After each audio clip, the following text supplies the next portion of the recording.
ये टूरिज्म हमारा जो सीज़न है उसकी शुरुआत है। शुरुआत ट्यूलिप गार्डन से हुई। कल ट्यूलिप गार्डन जो है बंद होगा। अब नई नई चीज़ें हम ला रहे हैं जिससे कि टूरिस्टों के लिए यहाँ कुछ हो करने के लिए। अब जो टूरिस्ट यहाँ आए हैं उनको यहाँ आके एक ही जगह में पूरे कश्मीर का जो क्राफ्ट है उसका एक बना बनाया जो है नक्शा उनके सामने रखा जाता है।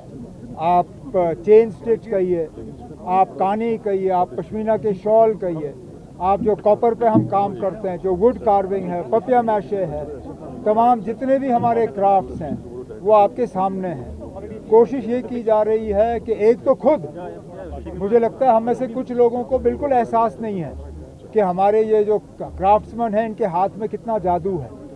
मैं चाहता हूं कि न सिर्फ टूरिस्ट बल्कि हमारे यहाँ श्रीनगर के रहने वाले और आसपास के रहने वाले लोग जो हैं यहाँ आएँ और इस नो योर आर्टिजन फंक्शन और इस प्रोग्राम का जो है वो फायदा लें। उमर साहब, सेंटर की तरफ से जो बिल कल पेश 343 से लेकर 850 आपने पहले वो पूछना था ना। उमर साहब, जिस स्पॉट पे चूंकि हम मौजूद है, अगर थोड़ा सा कुछ मीटर्स पे आप जाएंगे तो 90 से पहले यहाँ हेरिटेज मार्केट हुआ करता था। मोर देन 80 जो शॉप्स है वो अभी डिफंक है, तो आर्टिजन्स पता नहीं वो कहाँ पे है। दूसरा ये कि सितंबर में ही हमारी जो इंसेंटिव पॉलिसी है इंडस्ट्रीज की वो खत्म हुई है, तो उसके बारे में भी थोड़ा जानना चाहेंगे। अब हम एक नई इंसेंटिव पॉलिसी लाने पे काम कर रहे हैं।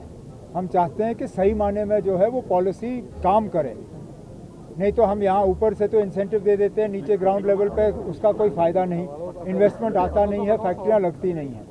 तो अभी डिपार्टमेंट के तरफ से ये कोशिश की जा रही है कि जिन लोगों ने यूनिट लगाए हैं उनका एक्सपीरियंस कैसा रहा, उनको किस तरह का बदलाव चाहिए हमारी पॉलिसी में, और जो यहाँ इंडस्ट्री लगाने के मतलब जिनकी चाहत है यहाँ इंडस्ट्री लगाना वो किस तरह की पॉलिसी चाहेंगे, इन दोनों को हम मिक्स करें।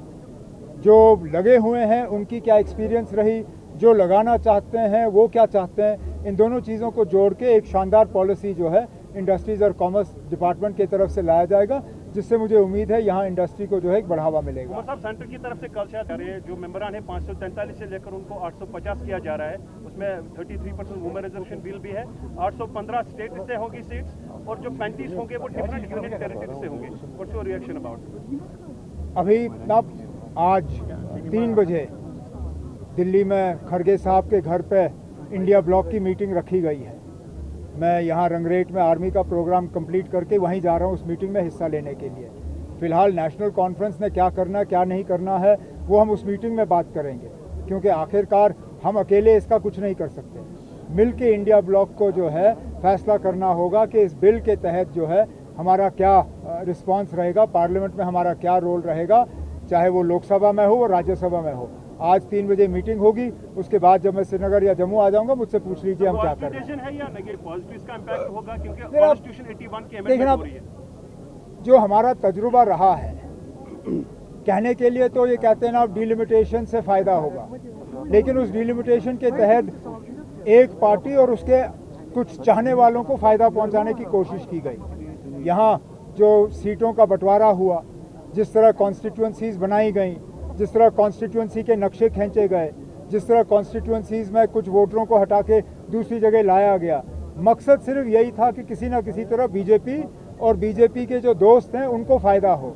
अगर ये बिल उसी मकसद से लाया जा रहा है कि आखिरकार इसका फ़ायदा सिर्फ बीजेपी को हो, आम वोटर को ना हो, तो वो हमें देखना होगा। लेकिन जैसे मैंने कहा, हमें आज इस पर बात करने दीजिए। इंडिया ब्लॉक जो है अपना इसमें रिस्पॉन्स तय करे और उसके बाद मैं आपको बता दूँ।